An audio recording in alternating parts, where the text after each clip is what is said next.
নমস্কাৰ বন্ধু বান্ধৱীসকল, আজি মই আপোনালোকৰ ওচৰলৈ লৈ আহিছোঁ এটা নতুন ভিডিঅ' যিটো ভিডিঅ'ত আপোনালোকে গমেই পায় স্ক্ৰীনত দেখি আছে কম্পিউটাৰৰ এটা পেজ। তো এই পেজটোত আপোনালোকে দেখি গম পাইছে চাগে যে যি হৈ গ'ল এক্সাম ADR য'ত কম্পিউটাৰ লগা আছিল চাৰ্টিফিকেট, তাত বহুতে এপ্লাই কৰিছে আৰু বহুতৰে চাগে পৰীক্ষা ভাল হৈছে। তো তোমালোকৰ যি পৰীক্ষাটো ভাল হ'ল ফাৰ্ষ্ট টায়াৰটো, ছেকেণ্ড টায়াৰত তোমালোকৰ এটা টেষ্ট হ'ব, তাৰ নাম হ'ল কম্পিউটাৰ এফিচিয়েঞ্চি টেষ্ট। আৰু তাত তোমালোকৰ আহিব যথেষ্ট ইম্পৰ্টেণ্ট এইটো ৱৰ্ড আহিব, এক্সেল আহিব, পাৱাৰ পইণ্ট, এইবিলাক বিভিন্ন ধৰণৰ যিবিলাক আমাৰ ক্লাৰিকেল জবৰ কাৰণে প্ৰয়োজন, ৱৰ্ডটো MS ৱৰ্ড এইবিলাক যথেষ্ট ইম্পৰ্টেণ্ট বা এক্সেল এইবিলাকৰ কাৰণে তোমালোকে চোৱাটো যথেষ্ট গুৰুত্বপূৰ্ণ। তো সেইবাবে মই আপোনালোকৰ সুবিধাৰ বাবে মই এইটো লৈ আহিছোঁ টপিক, যিটো কম্পিউটাৰ এফিচিয়েঞ্চি টেষ্ট। তো আপোনালোকে ইয়াতে দেখিছা যে ইয়াতে আছে হোম পেজ, নেক্সট আছে insert page, next page layout, reference, mailing, review and view. বাকীকেইটা ইম্পৰ্টেণ্ট নহয়, ইয়াতে ইম্পৰ্টেণ্ট হ'ল হোম পেজটোৱে হ'ল মেইন পেজ, য'ত আমি খোলাৰ লগে লগে হোম পেজটো পাম। আৰু এই হোম পেজটোত দেখিবলৈ পাবা ফৰ্মেট, প্ৰিণ্টাৰ, কাট, কপি এনেকৈ আছে। ঠিক তেনেকৈ ইয়াতে ফন্ট ষ্টাইল আছে, য'ত টাইমছ নিউ ৰোমান দিয়া থাকে, য'ত মেইনলি তোমালোকক এখন পেৰাগ্ৰাফ লিখিব দিব, তাত ক'ব যে টাইমছ নিউ ৰোমানত ফন্ট ষ্টাইলটো বনোৱা। ত' টাইমছ নিউ ৰোমান ইয়াত লিখি দিব লাগিব। ইয়াত বিভিন্ন ধৰণৰ ষ্টাইল আছে, তাত চাব পাৰে ষ্টাইলবিলাক, বিভিন্ন ৰকমৰ ষ্টাইল আছে ইয়াতে। তো সেই ঠিক তেনেকৈ আপোনালোকৰ ইয়াতে পেজ সেই আছে, পেজ কি ইমেজ ফন্ট চাইজ আছে, ফন্ট চাইজ ইয়াতে দেখিলে ষ্টাইলবিলাক। ঠিক তেনেকৈ ইয়াতে ফন্ট চাইজ আছে, চাইজ কিমান দিম। ঠিক তেনেকৈ ইয়াতে এইটো আছে আপাৰ কেছ, মানে এইটো চাইজটো আমি এনেকৈ বঢ়াব পাৰোঁ, এইটো ফন্ট চাইজটো আমি এনেকৈ বঢ়াব পাৰোঁ। যদি আমি এইটো ডাটো চিলেক্ট কৰি আমি এইটো যদি ইংলিছ কৰোঁ, তো এইটো ডাঙৰ হৈ যায়, ঠিক আছে। এইটো দিলে সৰু হৈ যায়। তো তেনেকৈ আমি এইখিনি কামখিনি কৰিব পাৰোঁ। তো এতিয়া যি কি নহওক, আৰু বাকীখিনি আপোনালোকে ইয়াতে চাব, ইয়াতে বুলেটছ আছে, ইয়াতে নাম্বাৰিংছ আছে, ইয়াতে আৰু যিটো হৰাইজেণ্টেলি বা ভাৰ্টিকেলি যিটো আমি নাম্বাৰিং বা বুলেটিং কৰিব পাৰোঁ সেইটো আছে। ঠিক তেনেকৈ ইয়াত এলাইনমেণ্টৰ ব্যৱস্থা কৰি থোৱা আছে। এলাইনমেণ্টটো হ'ল কি, যে আপোনালোকে যেতিয়া লেফ্ট ছাইডত ৰাখিব এটা বস্তু, তেতিয়া সেইটো এলাইনমেণ্ট এইটো প্ৰথমটোৰে কৰা হয়। যেতিয়া আপোনালোকে কবিতা এটা লিখিব, মিডিল ষ্টেজত ল'ব লগা হয়, বা এটা যিকোনো হেডলাইনৰ নামটো ওপৰত যদি দিব লগা হয়, তেতিয়া মিডিলত ৰখা হয়, তো তেনেকুৱা দিব লাগে। ঠিক তেনেকৈ আপোনালোকে ৰাইটৰ বাবে এইটো দিব লাগে। ঠিক তেনেকৈ আপোনালোকে যদি মাজতে এইখন বহলাই ৰাখিব খোজে, এইটো এলাইনমেণ্ট দিব লাগে। ইয়াৰ কাষতে আছে যিটো ওৱান লাইন স্পেচিং বুলি কোৱা হয়, যিটো আজি মই পঢ়াম। আৰু ঠিক তেনেকৈ ইয়াতে আপোনালোকে লেংগুৱেজটোৰ এই আখৰখিনিৰ কালাৰটো চেঞ্জ কৰাৰ কাৰণে ইয়াতে এইটো ক্লিক কৰি দিয়াৰ লগে লগে এইখিনি চিলেক্ট কৰিব। এইখিনি গোটেইখিনি আপোনালোকে কণ্ট্ৰল অল মাৰি দিয়ক, মাৰি দি কিনে এইটো আপোনালোকে ক্লিক কৰি দিয়ক, ৰেড কালাৰ হৈ যাব চবখিনি, দেখিলে। তো এইখিনিয়ে হ'ল এটা ইম্পৰ্টেণ্ট টপিক। তো ঠিক তেনেকৈ মই এতিয়া ইনচাৰ্টত যাম। হোমটো হ'ল এতিয়া ইনচাৰ্টত আপোনালোকে দেখিছে প্ৰথম আছে ব্লেংক পেজ, নেক্সট আছে আপোনাৰ পেজ ব্ৰেক, নেক্সট টেবুল মানে কি, টেবুল নতুনকৈ ইয়াত ভৰাব পাৰোঁ, কলম ৰ' এইবিলাক ভৰাই ইয়াতে নাম্বাৰ চবখিনি এড কৰিব পাৰোঁ। ঠিক তেনেকৈ ইয়াতে আছে আপোনাৰ পিকচাৰ, নতুন এটা ফটো এটা আনি কিনে এই ৱৰ্ডত লগাব পাৰোঁ।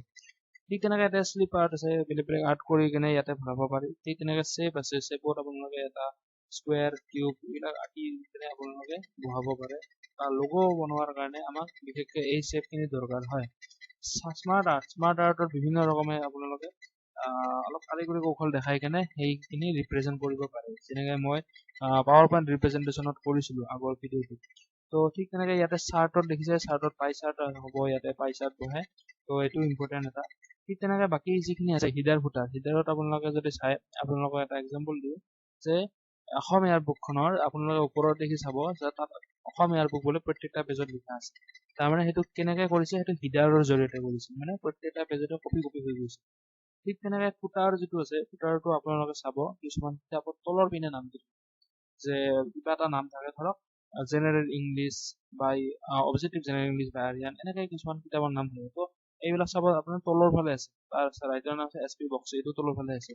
সেইটো হ'ল ফুটাৰ। এই যিটো ফুটাৰ আছে ওচৰত, সেইটো আপোনালোকে লিখি দিলে সেইটো ডাইৰেক্ট কপি হৈ যাব, মানে এটাৰ পাছত এটা ডাইৰেক্ট এণ্টাৰ মাৰি দিলে হৈ গ'ল। ঠিক তেনেকৈ আপোনালোকে ইয়াতে পাব পেজ নাম্বাৰত আমি নাম্বাৰিং কৰিব পাৰোঁ চিৰিয়েলি। আমি লিখি থকাৰ প্ৰয়োজন নাই, মানে পেজ কেইটাত লিখি থকাৰ প্ৰয়োজন নাই, ইয়াত এটা এটাকে নাম্বাৰিং হৈ যায়। ঠিক তেনেকৈ আছে ইয়াতে টেক্সট বক্সত আমি কি কৰিব পাৰোঁ, ইয়াতে আপোনালোকৰ মই চিলেক্ট কৰি দিলোঁ, এইখিনি গোটেইখিনি মই চিলেক্ট কৰিলোঁ, কৰি কিনে ইয়াতে টেক্সট বক্সত আপুনি নতুনকৈ ইয়াতে আৰু এটা টেক্সট বক্স ইনক্লুড কৰি কিনে ইয়াত ভৰাব পাৰে। এতিয়া এইখিনি এই যে মই ভৰালোঁ, এইখিনিত নহ'ব, ধৰা এটা ফটো মই ইয়াত ইনচাৰ্ট কৰিলোঁ, সেই ফটোটোৰ ওপৰত কিবা লিখি দিব লাগে, সেই ফটোটো এটা আমৰ ফটো, আমটো আইডেন্টিফিকেশ্যন কৰিব লাগে। তো তেতিয়া আমাৰ কি হ'ব, ফটোটোৰ ওপৰতো আমি লিখিব নোৱাৰো, তেতিয়া আমাৰ প্ৰয়োজন হ'ব এটা টেক্সট বক্স, যাতে সেই ফটোৰ ওপৰত আমি লিখিব পাৰো। ঠিক আছে, এইবিলাক মই চবখিনি শিকাম জাষ্ট ইন্ট্ৰডাকশ্যন দিছোঁ। ঠিক তাৰপাছত আছে ৱৰ্ড আৰ্ট। এইটো দেখিছে ৱৰ্ড আৰ্ট, ইয়াত আপোনালোকে বিভিন্ন ধৰণৰ ডিজাইন কৰিব পাৰে আখৰবিলাক। ঠিক তেনেকৈ দেখিছে এবাৰে ড্ৰপ কেপ। ড্ৰপ কেপত আপোনালোকে কি হ'ব দেখিছে, কিটো কেনেকুৱা হ'ব, প্ৰথম আখৰটো আপোনালোকে ইংলিছ নভেলবিলাকত চাব, প্ৰথম আখৰটো এনেকৈ ধুনীয়াকৈ ডাঙৰ, সব যিটো আখৰ এইটো এনেকৈ ধুনীয়াকৈ ডাঙৰ হৈ যাব। তো এইটো কোৱা হয় ড্ৰপ কেপ।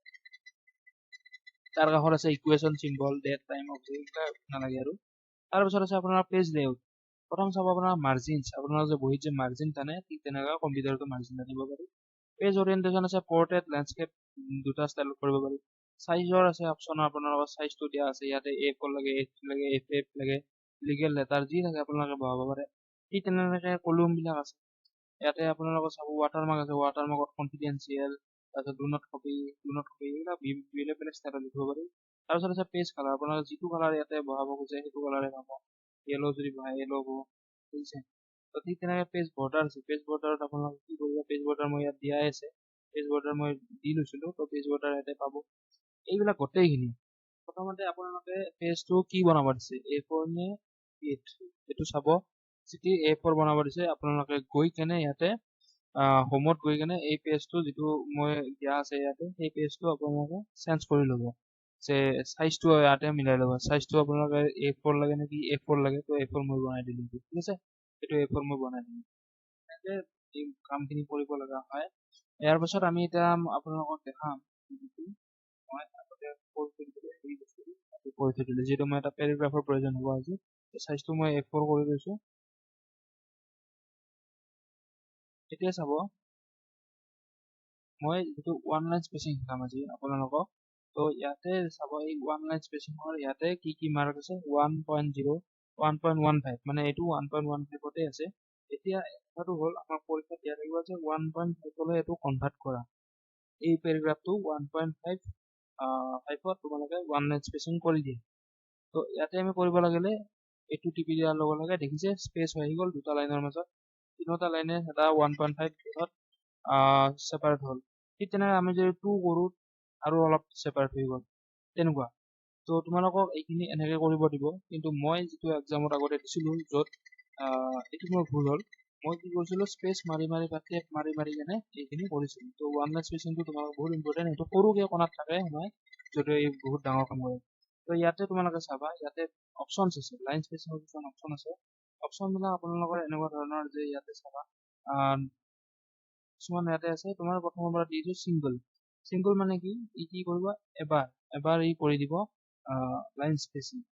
তোমালোকে চাবা ইয়াতে চিংগল যদি মই মাৰোঁ, ইয়াতে মই এইটো বঢ়াই দিব লাগিব, বিফোৰ বঢ়াই দিলোঁ প্লিজ, ইয়াতে এইবাৰ মই বঢ়াই দিম 48, আৰু ইয়াতে চাব কি হৈ গ'ল, কি ডিফাৰেঞ্চ আহি গ'ল, এইটো আৰু এইটোৰ মাজত, এই পেৰাগ্ৰাফ দুটাৰ মাজত ইমানখিনি ডিষ্টেঞ্চ, মানে ওপৰতটো কিমান হ'ল 30 pt আৰু তলতটো কিমান হ'ল 40 pt।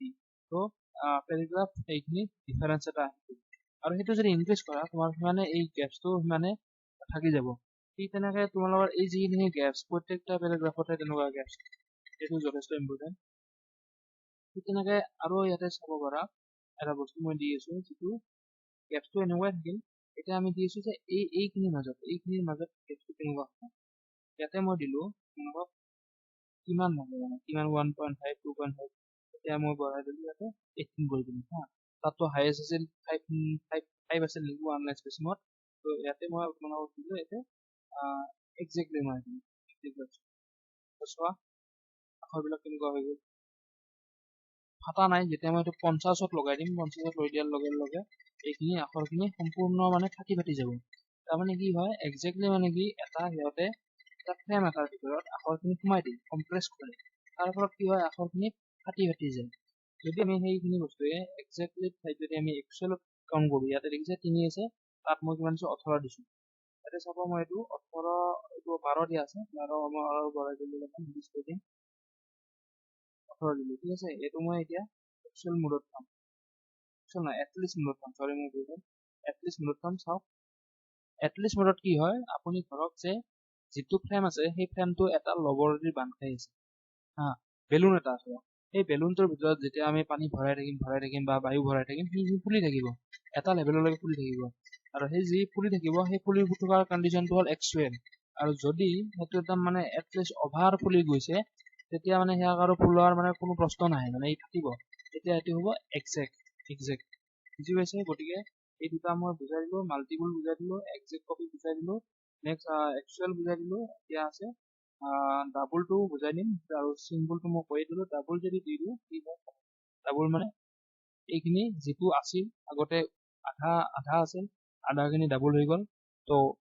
ইমানখিনি ডিষ্টেঞ্চ আহিল ত' আপোনালোকে চকুৰ সন্মুখতে দেখি এইটো আপোনালোকে প্ৰেক্টিচ কৰক আৰু প্ৰেক্টিচ কৰক ঠিক তেনেকৈ মই আপোনালোকক আৰু এটা বস্তু মই দেখাই আছো কণ্ট্ৰল জেড মাৰি গোটেইখিনি মই কমপ্লিট দেখাই আছো ঠিক আছে এতিয়া আপোনালোকে চাওক এই লাইনটোৰ পেৰাগ্ৰাফটো ইয়াতে অন্ত হৈছে আৰু ইয়াতে ইয়াৰ পৰা আৰম্ভ হয় এইখিনিত অন্ত হৈছে ত' আমি এতিয়া চাম এই গোটেই পেৰাগ্ৰাফ দুটাত আমাৰ পেৰাগ্ৰাফ পইণ্ট ক'ত আছে ত' পেৰাগ্ৰাফ পইণ্ট যদি চাব লগা হয় এই যে ওলোটা পিটো দেখিছে এইটো মাৰি দিব দেখিব যে ইয়াতে পেৰাগ্ৰাফৰ ষ্টাৰ্টিং পইণ্টৰ কথা ক'তো দেখা নাই এণ্ডিং পইণ্টৰ কথা ইয়াত দুইফালে দেখুওৱা আছে গতিকে এইটো আমি পেৰাগ্ৰাফটো অটো চিলেক্ট হৈ থকা নাই গতিকে ইয়াক যদি আমি অটো চিলেক্ট কৰিব লগা হয় তো আপোনালোকে এই মাৰ্ক দুটা গুচাই দিয়ক প্ৰথম কথা মাৰ্ক গুচোৱাৰ পিছত আমি কি কৰিম ইয়াতে